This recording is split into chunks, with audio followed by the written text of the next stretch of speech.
Selamat pagi pemirsa. Di antara 7 isu penting dalam debat Capres-Cawapres 2024 yang akan berlangsung malam ini, isu pemberantasan korupsi harus sangat dicermati. Sebab pemberantasan korupsi di tanah air dalam kondisi terus memburuk, bahkan memasuki situasi darurat. Situasi itu sangat kentara ketika skor indeks persepsi korupsi kita terjerembab di angka 34 dari rentang angka 0 hingga 100, atau ini adalah skor terendah sejak tahun 2005. Apa gagasan para capres untuk mengembalikan kepercayaan kita terhadap lembaga anti rasuah? Pemirsa, inilah editorial Media Indonesia di hari ini Selasa 12 Desember 2023 dengan tema Menanti Solusi Anti Korupsi bersama saya Leonard Samosir. Dan Anda semua para pemirsa juga bisa ikut menyatakan pendapat Anda nanti dengan menelepon nomor telepon 021 583 99 100. Dan pemirsa, pagi ini telah hadir bersama saya Ketua Dewan Redaksi Media Group, Elman Saragih. Bang Elman, selamat pagi. Pagi, Bu Leo. Sehat-sehat, Bang? Sehat. Kelihatannya tenang-tenang duduknya. Tidak korupsi? Tidak korupsi atau ada yang disembunyikan korupsinya, Bang? Kita sedang menyoroti orang yang menyembunyikan korupsinya. Oh, oke. Karena nanti malam kita kan akan tahu bagaimana sikap calon-calon pemimpin bangsa terhadap korupsi ya, bagaimana. Kita ke editorial pemirsa pada pagi ini diberi judul Menanti Solusi Anti Korupsi. Kalau saya lihat dari 3 pasangan calon ini, Bang, memberantas korupsi itu masuk ke dalam visi dan misi mereka. Lalu yang membedakan mereka itu seperti apa? Apakah benar-benar 3 paslon ini benar-benar mau memberantas korupsi, atau nanti hanya berhenti di lip service, hanya di janji-janji kampanye, pelaksanaannya ternyata berbeda? Bagaimana, Bang? Nah, itu yang sebetulnya terjadi selama ini. Ya, pemerintahan Jokowi juga sejak 2014 janjinya memberantas korupsi. Iya. Dan ternyata indeks persepsi korupsi kita hanya baik pada tahun 2019. Betul. Itu nilai 40 kan. Iya. Setelah itu melorot terus. Iya. Sampai hari ini 34. Iya. Yang sempat 38, terus langsung 34 kan. Nah, Iya. jadi artinya soal janji, ini sudah bukan hal barang baru. Semua pasti berjanji. Para menteri pun semua berjanji. Iya. Kepala kejaksaan, Iya. Kejaksaan Agung juga berjanji. Iya. Kapolri juga berjanji. KPK? KPK juga berjanji. Semuanya berjanji. Bahkan kepala desa pun juga berjanji. Iya. Kita berantas korupsi. Tapi kalau kita lihat sekarang ini, korupsi itu bukan hilang, bukan berkurang, tapi malah berkembang biak, menyebar kemana-mana, sudah merata. Astaga. Itu yang terjadi. Jadi pemberantasan korupsi hari ini sudah berada dalam titik nadir yang paling rendah. Itu fakta. Belum lagi kalau kita lihat KPK-nya, KPK yang kita harapkan ketua KPK menjadi panglima pemberantasan korupsi, malah tersangka tindak pidana pemerasan gratifikasi kepada mantan Menteri Pertanian. Terus gimana? Belum lagi KPK-nya itu masuk dalam rumpun eksekutif. Artinya kita bisa perdebatkan independen tidak independen, independen tidak independen. Walaupun pemerintah selalu mengatakan independen. Tetap independen kok. Ya, kalau independen kok kenapa harus masuk dalam rumpun eksekutif? Iya. Dan kita lihat para penyidiknya yang dulu garang itu hilang semuanya itu. Karena waktu itu ya ada wawasan kebangsaan. Tes wawasan kebangsaan. Hilanglah orang jagoan-jagoan itu. Oke. Sejak itulah rontok KPK ini. Nah, sekarang kita mau lihat para capres dan cawapres nanti apa komitmennya? Apakah hanya sekedar janji? Itu akan kita lihat dalam perdebatan nanti. Seberapa jauh dia mau mengimplementasikan janjinya. Itu nanti kita lihat. Jadi dia nggak akan bisa bohong. Jadi jangan dianggap itu hanya sekedar show. Nggak bisa. Jadi rakyat akan tahu, ini bohong nih. Ini janji-janji doang nih. Masalahnya apakah janji-janji itu benar-benar akan dilaksanakan, Bang? Karena saya masih terganggu terus dengan pernyataan seorang politisi yang mengatakan bahwa korupsi itu adalah oli pembangunan. Yang namanya oli itu, kalau tidak ada oli, mesin tidak bisa berjalan. Jadi kalau pembangunan supaya bisa jalan, harus ada korupsi, kata orang ini. Makanya makin hancur. Lah itu dia. Kita akan bahas itu ya, Bang Elman. Dan pemirsa, inilah editorial Media Indonesia untuk hari ini, Selasa 12 Desember 2023, Menanti Solusi Anti Korupsi.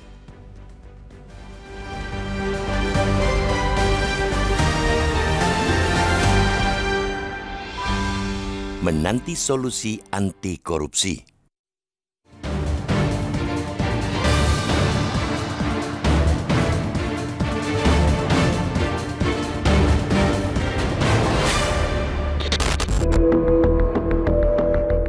Di antara 7 isu penting dalam debat Capres-Cawapres 2024 yang akan berlangsung malam ini, isu pemberantasan korupsi harus sangat dicermati. Sebab pemberantasan korupsi di tanah air dalam kondisi terus memburuk, bahkan memasuki situasi darurat. Situasi itu sangat kentara ketika skor indeks persepsi korupsi kita terjerembab di angka 34 dari rentang angka 0 hingga 100 atau skor terendah sejak 2005. Padahal tahun sebelumnya negeri ini sempat memperoleh skor 38 dalam pemberantasan korupsi. Bukan skor yang layak dibanggakan, tapi setidaknya masih sedikit lebih tinggi ketimbang skor terakhir. Kepercayaan kita terhadap lembaga anti rasuah KPK pun dibawa ke titik nadir oleh sang ketua, Firly Bahuri. Ia telah ditetapkan sebagai tersangka kasus pemerasan terhadap mantan Menteri Pertanian Syahrul Yassin Limpo.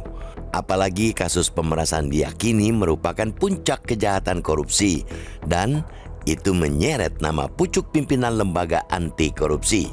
Ditambah berbagai kasus korupsi lain yang terus marak, kita tidak perlu heran jika nanti indeks persepsi korupsi Indonesia yang dikeluarkan Transparency International makin terempas. IPK Indonesia yang sempat naik periode pertama pemerintahan Presiden Joko Widodo kini terus turun. Pada 2019, Indonesia mendapatkan 40 poin dan bertengger di posisi 85 dari 180 negara atau naik 4 peringkat dari tahun sebelumnya. Namun pada 2020, IPK Indonesia turun 3 poin hingga merosot ke peringkat 102 dari 180 negara. Setahun berikutnya, IPK Indonesia sempat membaik hingga naik ke posisi 96 dari 180 negara. Lalu tahun lalu, Indonesia mengalami penurunan 4 poin menjadi 34 poin hingga jatuh ke posisi 110 dari 180 negara. Hasil pada 2022 itu merupakan penurunan paling drastis sejak 1995, sekaligus merupakan CPI Indonesia yang jauh di bawah rata-rata skor CPI di negara Asia Pasifik, yaitu 45. Bahkan di antara negara-negara Asia Tenggara, skor Indonesia tidak hanya di bawah Singapura dan Malaysia, melainkan juga kalah dari Timur Leste, Vietnam, dan Thailand. Menilik yang terjadi dalam periode itu, jelas kasus korupsi meningkat secara skala maupun jumlah. Namun, merosotnya IPK jelas juga karena penindakan yang buruk. Dan ini sulit dibantah karena kendornya kinerja KPK. Tidak dapat dimungkiri, itu ialah buah dari kanibalisasi kewenangan KPK yang membonceng revisi Undang-Undang KPK. Melalui undang-undang yang datang secara mengendap-endap, lalu tiba-tiba disahkan itu, KPK dipereteli kewenangannya, dimasukkan dalam rumpun eksekutif, bukan lagi lembaga independen. KPK dibuat kehilangan gigi. Para penyidik yang garang terhadap koruptor disingkirkan melalui tes wawasan kebangsaan dengan pertanyaan aneh-aneh yang tidak masuk akal. Para pendekar perang melawan korupsi itu pun ditekuk dan dibuat roboh oleh tes wawasan kebangsaan yang oleh aktivis anti korupsi justru disebut jauh dari wawasan kebangsaan itu. Karena semua keterpurukan itulah, bagaimana komitmen Capres-Cawapres untuk menyelamatkan KPK dan mengembalikan perang melawan korupsi pada relnya akan menjadi hal penting, sangat penting. Dalam debat Capres yang salah satu temanya tentang anti korupsi inilah momentum untuk menilai komitmen dan gagasan kandidat diuji. Sekadar berjanji untuk memperbaiki pemberantasan korupsi tanpa rencana jelas penguatan KPK secara lembaga termasuk pegawainya harus diwaspadai sebagai janji manis. Capres dan Cawapres yang tidak mampu memberikan rencana jelas penyelamatan KPK juga berarti buta akan kedaruratan korupsi di Indonesia. Tidak hanya itu, Capres-Cawapres juga harus menunjukkan komitmen mendorong pengesahan rancangan undang-undang perampasan aset. Rancangan undang-undang yang sudah diusulkan sejak 2008 ini krusial karena untuk menutup celah yang tidak dapat ditangani Undang-Undang 20/2001 tentang perubahan atas Undang-Undang 31/2001 1999 tentang pemberantasan tindak pidana korupsi dan Undang-Undang 8/2010 tentang pencegahan dan pemberantasan tindak pidana pencucian uang. Dua undang-undang tersebut membutuhkan pembuktian terhadap tindak pidana yang dilakukan pelaku. Berkaca banyak kasus permainan transaksi yang canggih, terlihat tantangan berat KPK untuk membuktikan tindak pidana. Jika rancangan undang-undang perampasan aset disahkan, segala kekayaan yang tidak dapat dibuktikan asal-usulnya dapat dirampas oleh negara, termasuk pula kekayaan yang diperoleh dari perdagangan narkotika dan penyelundupan. Undang-undang perampasan aset juga merupakan utang Indonesia pada dunia. Indonesia telah menyerahkan instrumen ratifikasi atas United Nations Convention Against Corruption atau UNCAC dan United Nations Convention Against Transnational Organized Crimes atau UNCTOC beberapa tahun lalu sebagai rujukan pembentukan rancangan undang-undang perampasan aset. Sekadar menjerahkan dengan koruptor melalui pemidanaan ke Nusa Kambangan jelas bukan langkah yang cukup. Bahkan ada potensi hal seperti itu sekadar gimmick yang bisa saja tidak akan menjadi kenyataan ketika publik sudah alpa. Debat memang tidak menyelesaikan segalanya.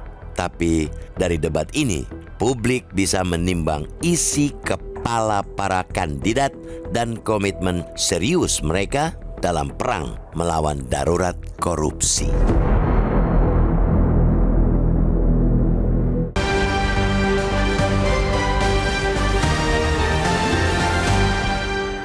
Terima kasih Anda masih bersama kami di Editorial Media Indonesia, pemirsa. Dan saat ini sebelum kita lanjutkan diskusi kita, Bang Elman, kita mau bertanya juga. Saat ini sudah terhubung lewat saluran telepon dengan Koordinator Masyarakat Anti Korupsi Indonesia, disingkat MAKI, Boyamin Saiman. Pak Boyamin, selamat pagi. Pagi, Leonard. Pagi, Bang Man. Ya, Pak Boyamin, kalau kita ingat sekian presiden ya yang sudah kita pilih, itu setiap kali kampanye selalu mengutarakan akan memberantas korupsi. Tetapi kita lihat juga bahwa korupsi di Indonesia ternyata tidak membaik penanganannya. Indeks persepsi korupsi kita makin buruk. Kalau Anda lihat nanti malam ada debat Capres, tiga-tiganya menyampaikan bahwa akan memberantas korupsi, masih bisa kita percaya atau memang itu hanya lip service saja untuk meraih hati pemilih, Pak Boyamin?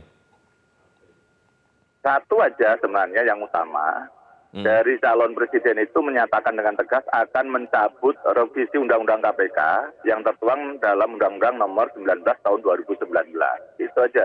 Berjanji dan tanda tangan di hadapan kita semua pakai materai, dia akan mengajukan pencabutan itu. Soal nanti DPR itu menolak atau menyetujui atau berdebatan itu urusan lain. Tapi dia yang paling saya percaya kalau kemudian menyatakan tegas akan mencabut revisi Undang-Undang KPK. Karena apapun kita turun persepsi anti korupsi dan juga ekonomi tidak tumbuh dengan baik itu ya karena memang penegakan hukum jelek. Apa indikatornya?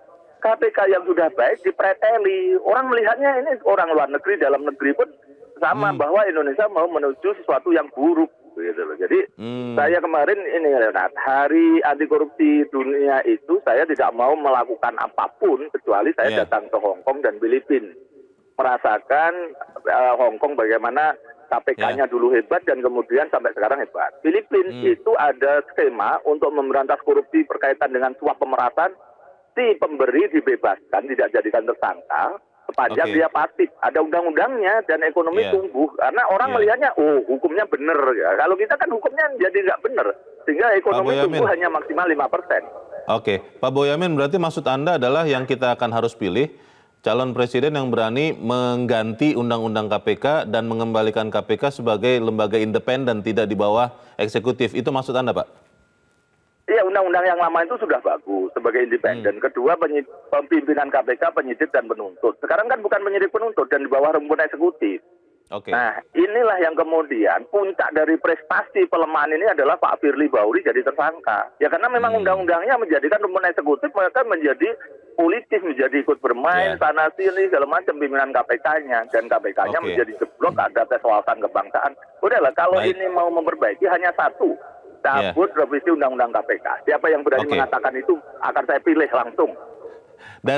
Dari tiga paslon ini, Anda masih punya keyakinan tidak salah satu dari mereka benar-benar mau memberantas korupsi ini, Pak Boyamin?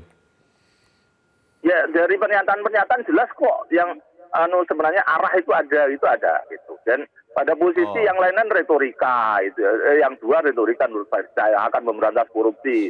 Tapi saya paham ada yang bagian dari proses-proses itu di masa lalunya. Kedua juga hanya gimmick gitu. Ya, yang pada posisi ini saya hanya melihat orang yang tidak pernah punya track record gitu dan pernah mau dihajar dengan kasus korupsi tapi ternyata mental kan gitu kan, karena memang tidak ada korupsinya. Saya tidak ingin nyebut nama lah, nanti dikira kampanye nanti saya di sini. Baik, kita berarti nantikan sama-sama ya seperti apa yang disampaikan. Gini, Presiden ada kedua, satu tambahan aja Leonard, yaitu akan memperjuangkan RUU perampasan aset dalam bentuk membuat perpu. Jadi DPR kan sulit ini menyetujui dan segala macam. Ya sudah bikin aja peraturan pemerintah pengganti undang-undang seperti undang-undang Ciptaker sama yang zaman Covid. Nah, itu ada keberanian. Saya akan menerbitkan perpu tentang perampasan aset karena DPR nampaknya belum bersedia menyetujui. Nah, dua itu aja, nggak usah yang lain-lain lah. Kalau yang lain-lain nanti tata kelola pemerintahan yang baik, terus sistem anggaran, nantilah itu nanti. Baik. Jadi dua undang-undang itu ya yang menjadi kunci. Terima kasih. Koordinator Masyarakat Anti Korupsi Indonesia atau MAKI, Pak Boyamin Saiman. Selamat pagi, Pak Boyamin. Bagaimana apakah kemudian dua undang-undang tadi Pak Boyamin mengatakan konkretnya ya, yang kita akan pilih itu adalah yang pertama yang berani mengubah undang-undang KPK, kembalikan KPK ke posisi awal, lalu yang kedua yang berani memastikan undang-undang perampasan aset jadi, walaupun mungkin ya caranya harus lewat perpu. Bagaimana, Pak? Memang sebetulnya sepanjang yang saya bacakan dari visi dan misinya tiga paslon, itu semua masih retorika ya. Janji lah. Normatif lah akan. Tapi kalau mau benar, kita mau lihat ada nggak yang berani dari paslon ini mengatakan soal korupsi ini pertama, saya akan keluarkan perpu tentang mengembalikan undang-undang KPK seperti yang dulu, independen dan independen gitu. Dari komisioner sampai pegawainya semua independen. Nah, itu dia perpukan. Kedua, karena juga sejarah dari rancangan undang-undang perampasan aset ini dari dulu, dari 2008, terus janji ke janji kan, dan sampai hari ini tidak terwujud, maka kita mau lihat, ada nggak paslon ini mengatakan, saya juga akan perpukan rancangan undang-undang perampasan aset. Akan dijadikan undang-undang walaupun harus lewat perpu. Jadi artinya, kalau itu yang disampaikan, berarti sudah ada kepastian. Karena dia tidak harus menunggu lagi DPR. Karena diduga DPR mungkin ya nggak tahu. Pokoknya kita nggak tahu. Buktinya DPR kan timbul tenggelam juga. Banyak undang-undang yang lain. Undang-undangnya ini belum masuk dalam prolegnas lah. Masih ada skala prioritas. Nah, kalau mau rakyat mendapat kepastian, harus ada pernyataan saya perpukan bila perlu. Nah, berarti kan ada jaminan. Jadi tidak akan lagi, tidak janji-janji manis lagi, tidak retorika lagi. Jadi apa yang digarisbawahi oleh Pak Boyamin tadi, memang itulah sesungguhnya intinya. Itu kuncinya ya? Itu kuncinya. Jadi kita nggak usah nunggu perdebatan ngalor ngidul. Bang, tapi pertanyaannya kan begini, Bang. Kan koruptor di negeri ini banyak ya. Itu fakta lah. Karena ya tadi korupsi sudah merata di mana-mana. Kalau ada paslon yang berani mengatakan dua hal yang tadi Bang Elman katakan, apakah itu bukan artinya kemudian serta-merta dia akan dilawan oleh semua koruptor ini? Karena kalau itu terjadi dan dia menjadi pemimpin, kan selesai nih riwayatnya, nasibnya koruptor ini. Bagaimana, Bang? Kan nggak apa-apa toh. Karena orang mau jadi calon presiden kan bukan untuk cari kekuasaan kan. Dia mau berbakti untuk bangsa dan negara. Tapi dia harus jelas jenis kelaminnya apa gitu kan. Jadi jangan sampai dia hanya sekedar untuk terpilih. Ya kalau hanya terpilih ya udah. Ya kau menari-nari aja kau. Karena orang suka menari, ya Leo menari aja. Tapi kan bukan itu. Substansinya adalah apa prinsipnya? Saya mau menggelorakan, mau menghajar para koruptor. Caranya apa? Saya akan kembalikan undang-undang KPK yang lama. Dan kalau perlu saya perpukan. Nah, kedua, saya akan wujudkan undang-undang perampasan aset. Kalau perlu, saya perpukan. Nah, kalau tadi Leo bilang, gara-gara dia nggak terpilih, ya nggak apa-apa juga. Orang Jawa bilang, nggak apa TN. Tapi saya mau mengabdi. Nggak mati ya? Nggak mati. Tapi ini, kalau memang, buat apa jadi presiden dan wakil presiden pemberantasan korupsi hanya janji-janji? Buat apa? Emang hanya mau kuasa aja? Nah, maksud saya gini Bang, kan diduga adalah koruptor ini uangnya banyak dan berteman dengan bohir yang punya uang banyak, dan konon katanya bohir-bohir ini ikut menentukan siapa yang akan memimpin republik ini. Kalau dari awal sudah berani mengatakan itu, kan nanti akhirnya kita melihat mereka dijegal di tengah jalan, Bang. Kita tidak dapat lagi pemimpin yang benar-benar mau melawan korupsi. Itu loh pertanyaannya, Bang. Inilah yang kita perlukan, patriot-patriot. Bukan ayam sayur, bukan belimbing sayur. Kita harus jeda dahulu, Bang Eman, dan pemirsa tetaplah bersama kami, Editorial Media Indonesia. Segera kembali.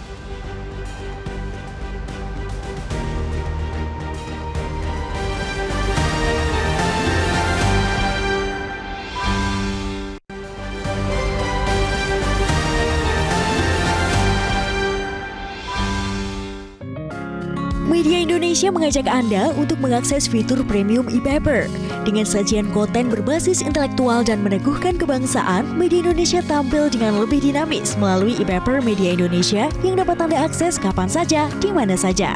Caranya mudah, download aplikasi Media Indonesia di Android atau ketik link e-paper.mediaindonesia.com atau bisa scan QR code pada layar kaca Anda.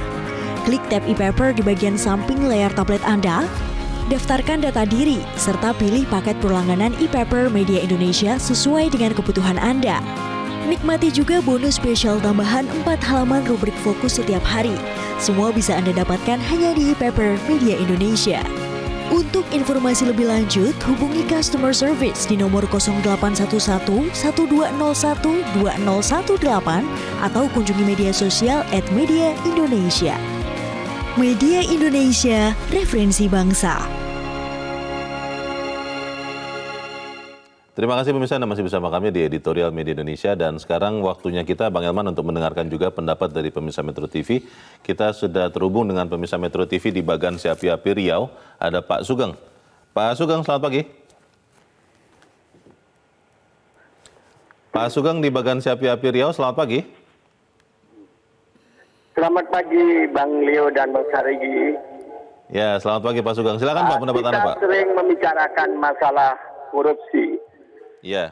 Sekarang ini adalah calon presiden ketiga kontestan ini akan menyampaikan korupsi. Saya sebagai masyarakat kecil di daerah, ini seolah-olah sudah muak cerita korupsi. Dari dulu hingga sekarang begitu saja, pengganti pemimpin begitu saja. Tapi ini mengharapkan 3 pemimpin ini. Karena 2024 ini adalah menuju Indonesia emas. Jangankan emas, menuju berlian saja kalau korupsinya masih demikian tidak ada artinya. Saya mengharapkan kembalikan roh KPK itu. Roh KPK itu harus independen, tegas.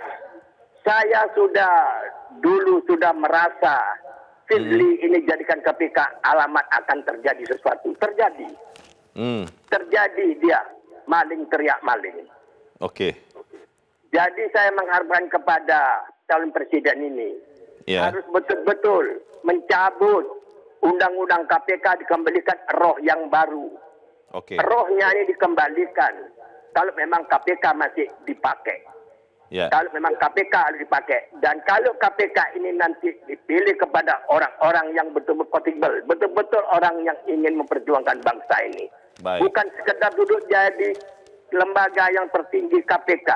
Malahan dia menggerontopi Malah dia menjadi biangnya di situ. Semuanya para pegawai KPK itu diseleksi dengan betul-betul. Jangan mengecewakan rakyat Indonesia. Dan ini saya serukan bahwa yang korupsi nantinya nih dimiskinkan. Dimiskinkan dan dipenjarakan di Nusa Kambangan. Untuk menanam padi di sana. Iya. Terima kasih Pak Sugeng. Baik. Terima kasih Pak Sugeng di Bagan Siapi-Api Riau untuk pendapat Anda. Selamat pagi Pak. Di belakang Pak Sugeng ada Pak Din Wahyudin di Bandung, Jawa Barat. Pak Din, selamat pagi. Selamat pagi. Selamat pagi Pak Din. Silakan Pak, pendapat Anda Pak. Begini, sebetulnya ini sejarah berulang ya. Saya kan dulu, atas laporan saya, TGPTPK, Tim Gabungan Pemberantasan Tindak Pidana Korupsi, ya, waktu itu pimpinannya Pak Adi Androyo. Pak Herman tahulah. Nah, jadi karena laporan saya, tim ini dibubarkan karena di judicial review oleh Hakim Agung sebagai pengacaranya yang bersangkutan. Nah, dan saya juga ikut mewarnai dengan dengan diterbitkannya tim gabungan yang baru, yaitu KPK ya. Saya ikut di situ, saya punya data-datanya.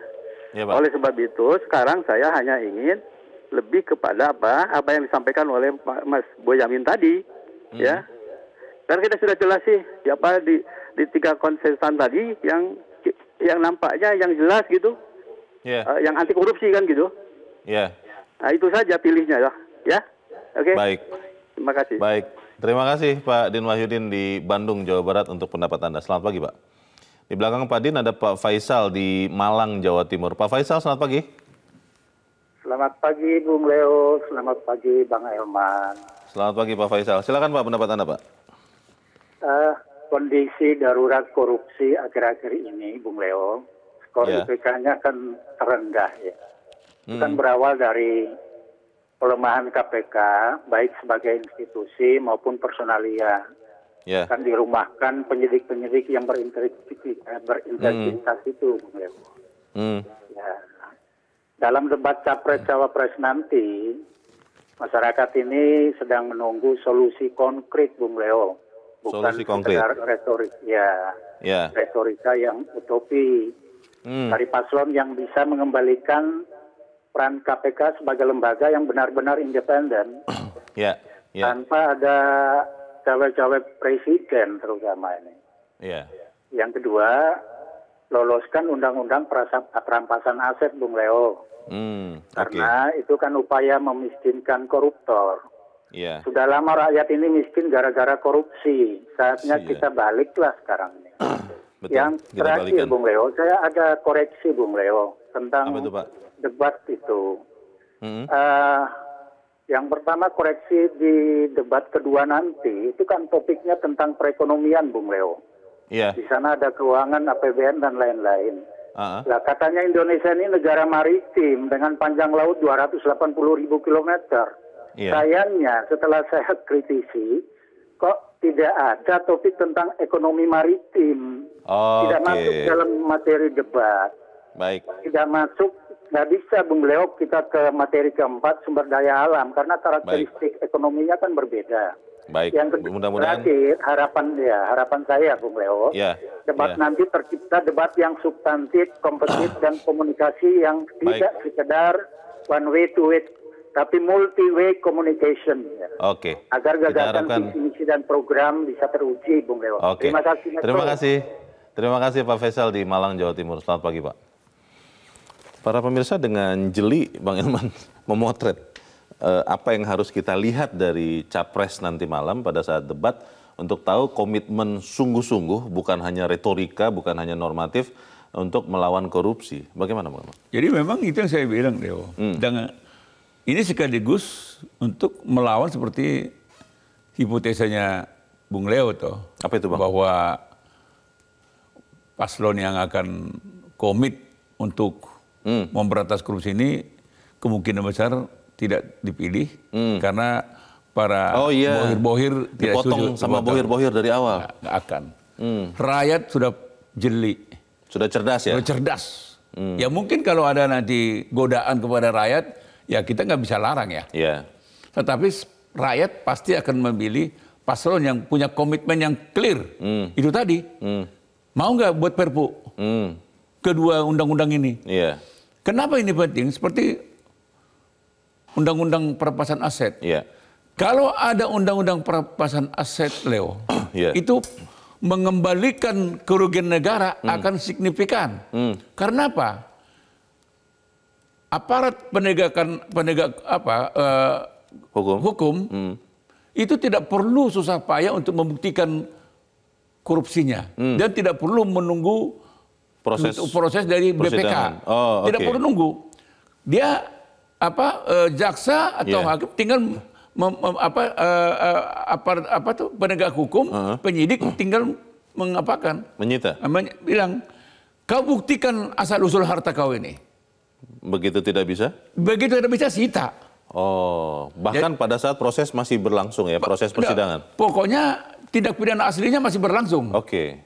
Tetapi ini sudah bisa serta-merta di awal. Leo, ini harta kau segini yang kita temukan. Karena ini juga sekaligus mengoreksi laporan harta kekayaan penyelenggara negara. Itu kan banyak. Yang konon katanya asal jadi aja, tidak pernah sungguh-sungguh benar. Nah, nanti penegak hukum akan melihat ini, buktikan asal usulnya. Sepanjang kau tidak bisa membuktikan, maka semua itu akan disita. Dan itu yang ditakuti koruptor. Itu yang ditakuti korupsi, para koruptor ini. Itulah pentingnya undang-undang perampasan aset. Semua ini kan. Nah, itulah mungkin penyebabnya mengapa perjalanan rancangan undang-undang ini dari 2008 sampai sekarang tidak ada progresnya. Nyasar kemana-mana. Nyangkut. Ya, beberapa waktu yang lalu juga Presiden Jokowi juga sudah menyampaikan surat rancangan undang-undangnya kan. Betul. Tapi kita kan nggak tahu itu apakah hanya sekedar disampaikan. Tapi sebetulnya kalau memang Presiden Jokowi memang serius, ya kalau lelet ya perpukan dong. Tapi kelihatannya kan Presiden Jokowi kan tidak memilih itu. Masih agak sibuk dengan hal-hal lain, itu makanya kan. Ya mungkin dia karena sibuk cawe-cawe yang lain, kita nggak tahu ya. Cawe-cawe pembangunan supaya selesai, Bang, katanya. Kan gitu kan. Nah, disinilah yang kita mau tidak ada tawar-menawar lagi kepada paslon ini. Kita mau lihat kesungguhan mereka. Sepanjang dia tidak menyatakan siap untuk Perpu, saya sih tidak berharap banyak. Itu hanya slogan. Itu hanya retorika, lip service, gimmick. Orang Jakarta bilang omong doang semua itu. Jadi nanti itu kita lihat aja hanya enak didengar, tapi saya nggak yakin. Karena janji-janji itu tidak jauh beda dengan ini, copy paste aja kok. Janji-janji dari dahulu kala. Template saja ya. Template aja. Tinggal ditiru. Diubah sedikit supaya... Saya mau tanya Leo, pejabat mana yang tidak pernah bersumpah berjanji untuk memberantas korupsi? Semuanya bersumpah. Tapi mereka lah yang melanggar. Iya. Ya kan? Coba, Ketua KPK. Waduh, kita berantas ini semua. Tersangka dia. Tersangka kawan itu. Itu. Jadi. Pertanyaannya Bang, apakah kemudian nanti malam kita akan benar-benar bisa melihat salah satu capres berani menyampaikan hal-hal yang kita harapkan ini? Apakah, karena itu kan risikonya besar juga Bang. Yang tadi saya bilang itu loh Bang, bohir-bohir itu kan siap-siap menunggu nih. Wah, kalau sampai itu terjadi, bahaya kita harus potong dari sekarang. Kita harus jeda dulu. Bang Herman dan Pemirsa tetap bersama kami. Editorial Media Indonesia, segera kembali.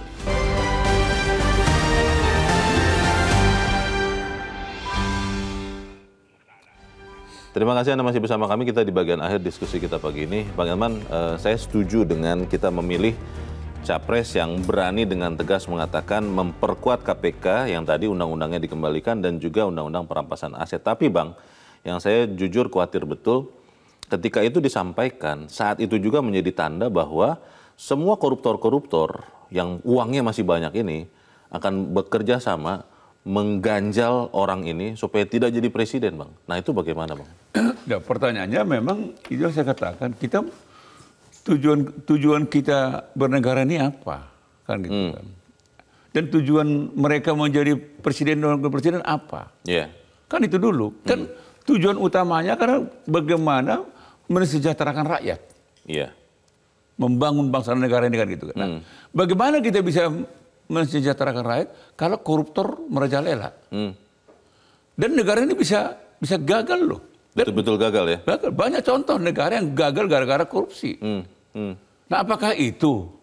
Kecuali saya nggak tahu apakah paslon ini memang tujuannya hanya ingin berkuasa, kangen berkuasa, ya toh? Karena udah pingin dari dulu berkuasa, nggak jadi-jadi.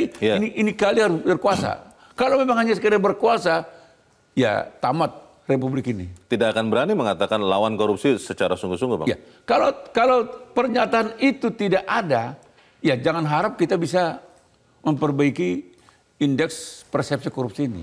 Jangan harap kita bisa memberantas korupsi ini. Ya berarti di balik itu semua kita katakan selamat datang, welcome koruptor. Dan bisa makin buruk? Bukan bisa, pasti buruk. Makin buruk. Jadi itu pertanyaannya, apakah ketiga paslon ini tujuannya ikut kontestasi Pilpres 2024 hanya sekedar ingin berkuasa? Supaya enak, supaya gagah, supaya bisa ngatur sana kemari. Waduh. Supaya makin kaya?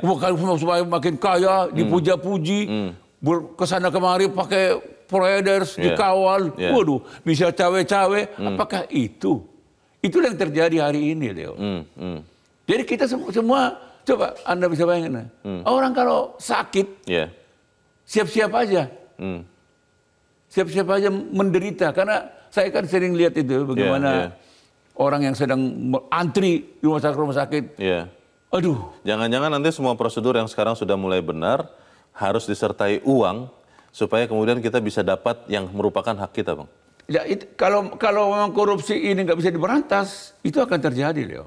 Apapun yang akan kita dapat harus pakai uang, harus pakai korupsi. Semua pakai uang. Ngeri sekali. Kalau itu tidak ada komit mereka ya. Itu yang saya katakan, publik berharap dalam debat yang akan berlangsung nanti malam, terutama hal menyangkut korupsi, tolonglah berikan kejelasan dan ketegasan. Jangan hanya retorika. Sebenarnya kita akan pindahkan ke Nusa Kambangan. Emangnya orang takut? Kita akan miskinkan. Bagaimana cara memiskinkannya kalau ada undang-undang? Iya. Itu kan retorika. Kita akan pindahkan kemana? Ke ujung dunia. Orang siap. Ke Timbuktu. Siapa tahu dia pernah. Bagaimana orang bisa meyakini dia di Nusa Kambangan? Jadi oleh karena itu kita pengen nagih para paslon ini. Ada nggak komitmen dia untuk bila agak lelet kita perpukan pengembalian undang-undang KPK supaya roh KPK itu kembali lagi. Kalau memang lelet undang-undang perampasan aset, kita perpukan. Berani nggak kita tagih keberanian nyali dari ketiga paslon ini? Kita tunggu sama-sama supaya kemudian solusi anti korupsi ini nyata. Bang Elman Saragih, terima kasih sudah hadir di tempat ini. Selamat pagi, Bang. Pemirsa, komitmen Capres dan Cawapres untuk menyelamatkan KPK dan mengembalikan perang melawan korupsi pada relnya akan menjadi hal penting. Sekedar berjanji untuk memperbaiki pemberantasan korupsi tanpa rencana jelas penguatan KPK secara lembaga harus diwaspadai sebagai hanya janji manis. Capres dan Cawapres yang tidak mampu memberikan rencana jelas menyelamatkan KPK juga berarti buta akan kedaruratan korupsi di Indonesia atau bahkan jangan-jangan ikut mendukung korupsi. Saya Leonard Samosir, berterima kasih Anda sudah menyimak editorial Media Indonesia pagi ini. Terus jaga kesehatan Anda, terus jaga nurani Anda. Selamat pagi, sampai jumpa.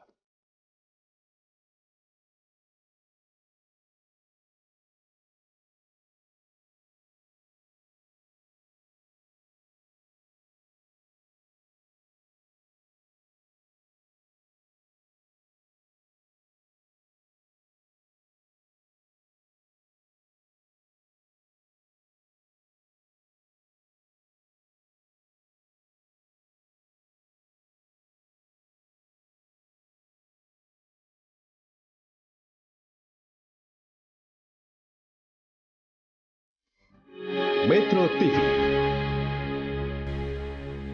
Jelajahi cara baru mendapatkan informasi. Download Metro TV Extend sekarang.